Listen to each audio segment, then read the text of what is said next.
One ladies and for both sections.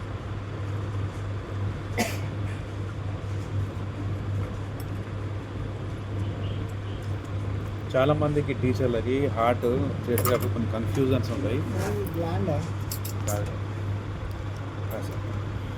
Okay, first అందరు చూస్తున్నారు sir.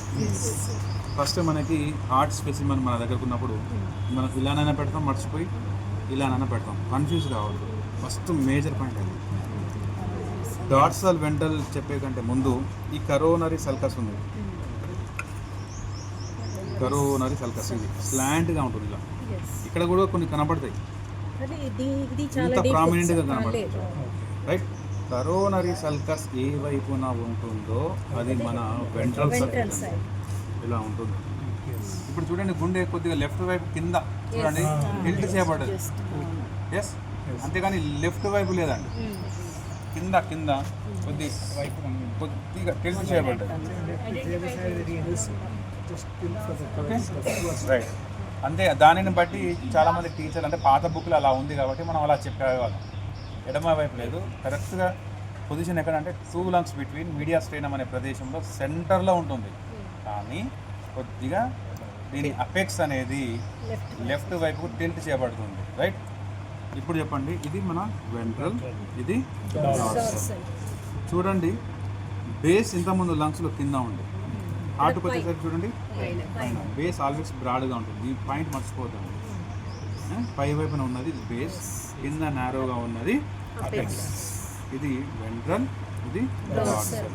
ఇంకొకటి వెరీ వెరీ ఇంపార్టెంట్, ఇది కరోనరీ సల్కస్ దీన్ని అంటున్నాం కదా, ఇదే లోపల వైపున మనకి ఇంటర్వెంట్రికులర్ సెప్టమ్గా ఉన్నాను.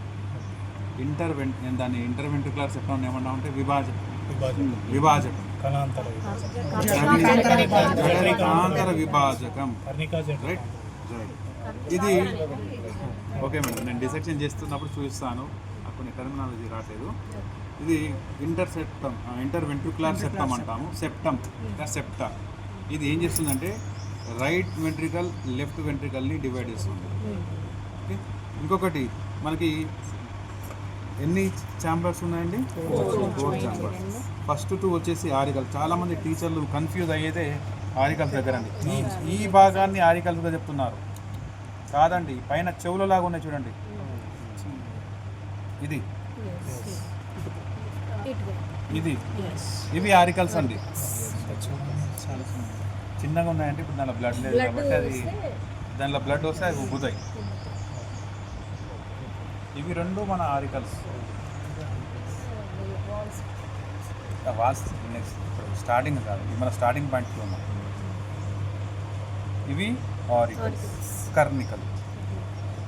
ఈ కింద మొత్తం మనకు కనపడే మొత్తం కూడా వెంట్రికల్స్ అండి. హృదయంలో మనం చూస్తే మ్యాక్సిమం పోర్షన్ అంతా వెంట్రికల్స్. ఓకే, 90% అదే ఉంది. జస్ట్ ఇదే కర్నికల్, ఆరికల్స్. ఇది మొత్తం కూడా మన వెంట్రికల్స్. ఇప్పుడు ఇది వెంట్రల్ సైడ్ కదా, వెంట్రల్ సైడ్. ఈ వైపు ఇది రైట్ సైడ్ అండి, ఇది లెఫ్ట్ సైడ్. ఈ రైట్ సైడ్ లెఫ్ట్ సైడ్ని మీరు ఎలా ఐడెంటిఫై చేస్తారండి? జస్ట్ ఇట్లా కింద పెట్టి చిన్నగా ఇట్లా నొక్కండి, thickness of the heart walls. Correct అండి. చూస్తే నార్మల్గా తీయండి, రైట్ సైడ్ గుంట ఎక్కువగా పడుతుంది. అంటే రైట్ సైడ్ హార్ట్ వాల్స్ అనేది పల్చగా ఉంటాయి సార్. ఎందుకు పల్చగా ఉన్నాయని నేను డిస్కస్ చేద్దాం మన అక్కడ దగ్గరికి వెళ్ళినప్పుడు. లెఫ్ట్ సైడ్ అనేది థిక్గా ఉంటుంది, సో మనకి ఎక్కువగా అంత గుంట పడలేదు. రైట్ సైడ్ మాత్రం చూడండి, జస్ట్ ఇట్లా ప్రెస్ చేస్తుంటూనే వెళ్ళిపోతుంది అది finger. Okay, right. Very very very important అండి. నిద్రలో లేపిన అడిగేదాన్ని మనం పిల్లలు అంటాం కదా, ఇప్పుడు మనం నిద్రలో లేపిన ఏ టీచర్ అయినా చెప్పగలగాలి ఈ పాయింట్స్. ఏంటంటే వెంట్రల్ సర్ఫేస్లో ఏ బ్లడ్ వెజల్స్ ఉన్నాయి, డార్సల్ సర్ఫేస్లో ఏ బ్లడ్ వెజల్స్ ఉన్నాయి, ఇవి తెలిసే హార్ట్ డిసెక్షన్ ఈజ్ అండి. వెంట్రల్ సర్ఫేస్లో ఉన్నటువంటి బ్లడ్ వెజల్స్ మేజర్గా 2 ఏంటి అంటే అది పల్మనరీ ఆర్టరీ అండ్ అయోటా. ఇక్కడ చూడండి, ఇది వెంట్రల్ సర్ఫేస్.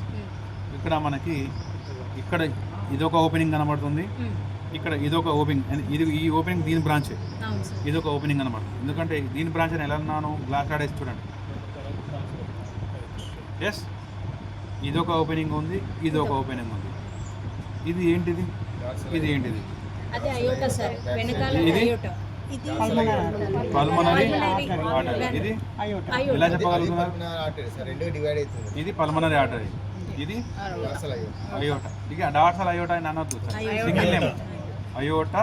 ఇది పల్మనరీ ఆర్టరీ, ఇది సార్ అన్నారు. ఈ వాక్యాన్ని మీరు ఏకీభవిస్తున్నారా?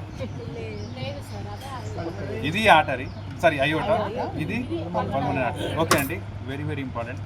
ఇట్లా మనకు బ్లడ్ హార్ట్ పెడితే మన కంటికి కనపడే మొదటి బ్లడ్ వెజల్ ఏంది? పైన ఇది గుండెతో అటాచ్ ఉంది చూడండి.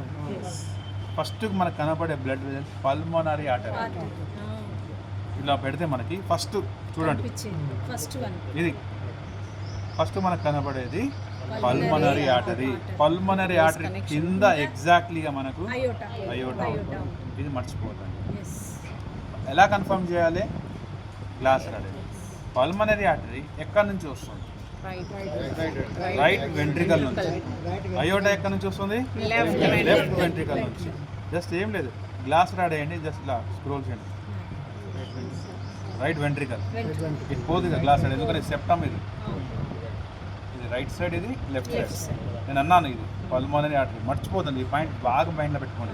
మనకు ఫస్ట్ కనబడే బ్లడ్ వెజల్స్ పల్మనరీ ఆర్టరీ, దాని కింద మనకు అయోటా ఉంటుంది. Pulmonary artery glass rod insert చేస్తే అది ఎటు వెళ్ళింది? Right ventricle. ఇప్పుడు మనం ఇందులో కూడా గ్లాస్ రాడ్ వేద్దాం. ఎక్కడికి వెళ్ళాలి ఇది అయోటా?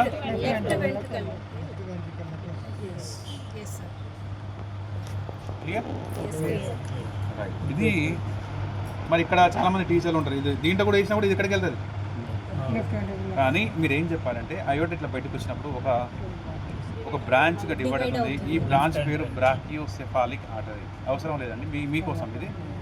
ఈ బ్రాకియోసెఫాలిక్ ఆర్టరీ అనేది మెడ మరియు తల భాగానికి ఆక్సిజనేటెడ్ బ్లడ్ని సప్లై చేస్తుంది. రైట్. జస్ట్ మీరు అయోటా లెఫ్ట్ వెంట్రికల్ నుంచి వస్తుందని చెప్తే సరిపోతుంది. Very very very important point. ఈ రెండు థిక్నెస్లో తేడా ఉంది. తేడా కూడా ఉంటుంది. మీరు పల్మనరీ ఆర్టరీ చూడండి, పల్చగా ఉంటుంది, థిన్గా ఉంటుంది. అదే అయోటా దగ్గర థిక్గా ఉంటుంది, మందంగా ఉంది. నేను డిస్కస్ చేస్తాను. ఈ హార్ట్ వాల్స్ కూడా మనం డిస్కస్ చేయాలి. Right. Very very important. Teacher అదే బయోసైన్స్ టీచర్ ఈ పాయింట్ మర్చిపోకూడదండి. పల్మనరీ ఆర్టరీ అండ్ అయోటా రెండు కూడా హృదయం లోపటి నుండి బయటకు వస్తున్నాయి. పల్మనరీ ఆర్టరీ ఎక్కడి నుంచి వస్తుంది? రైట్ వెంట్రికల్ నుంచి వస్తుంది. అయోటా ఎక్కడి నుంచి వస్తుంది? లెఫ్ట్ వెంట్రికల్ నుంచి. అంటే రెండు కూడా హృదయం లోపటి నుండి బయటకు వస్తున్నాయి. వెంట్రల్ సర్ఫేస్లో ఉన్నటువంటి 2 మేజర్ బ్లడ్ వెజల్స్, ఒకటి పల్మనరీ ఆర్టరీ, రెండవది అయోటా. ఇవి రెండు కూడా హృదయం లోపటి నుండి బయటకు వస్తున్నాయి. రైట్. క్లియర్? రైట్. ఇప్పుడు డార్సల్ సైడ్ మనం చూసినట్లయితే డార్సల్ సైడ్లో కూడా మనం 2 మేజర్ బ్లడ్ వెజల్స్ డిస్కస్ చేస్తాము. ఒకటి వీనా క్యావాస్. వీనా క్యావాస్లో 2 ఉంటాయి, సుపీరియర్, ఇన్ఫీరియర్. ఈ వీనా క్యావాస్ ఒకటి, రెండవది పల్మనరీ వెయిన్. రైట్. ఇక్కడ చూద్దాము. ఇప్పుడు ఇది లెఫ్ట్ అయింది, ఇది రైట్ అయింది, తిప్పేశాను కదా. ఇంకొకటి పిల్లలతో మనం డిస్కస్ చేసేటప్పుడు రైట్ సైడ్ ఏ బ్లడ్ వస్తుంది? Deoxygenated blood. డీఆక్సిజనేటెడ్ బ్లడ్ అంటే కార్బన్ డైఆక్సైడ్ ఎక్కువగా ఉండి ఆక్సిజన్ పర్సెంటేజ్ తక్కువగా ఉన్నటువంటి బ్లడ్ ని మనం డీఆక్సిజనేటెడ్ బ్లడ్ అంటాం. చెడు రక్తము, ప్యూర్ ఇంప్యూర్, ఆ వర్డ్స్ యూజ్ చేద్దాం. ఓన్లీ సైంటిఫిక్గా మనం వెళ్ళాలి, కరెక్షన్స్ కూడా వస్తాయి బుక్లో. Right. Next oxygenated blood. Oxygenated blood left సైడ్లో వస్తుంది. ఆక్సిజన్ బ్లడ్ అంటే ఆక్సిజన్ పర్సెంటేజ్ ఎక్కువగా ఉండి కార్బన్ డైఆక్సైడ్ పర్సెంటేజ్ తక్కువగా ఉన్నటువంటి బ్లడ్ని మనం ఆక్సిజనేటెడ్ బ్లడ్ అంటాం. క్లియర్? ఇది ఇప్పుడు మనం ఇది నాకు రైట్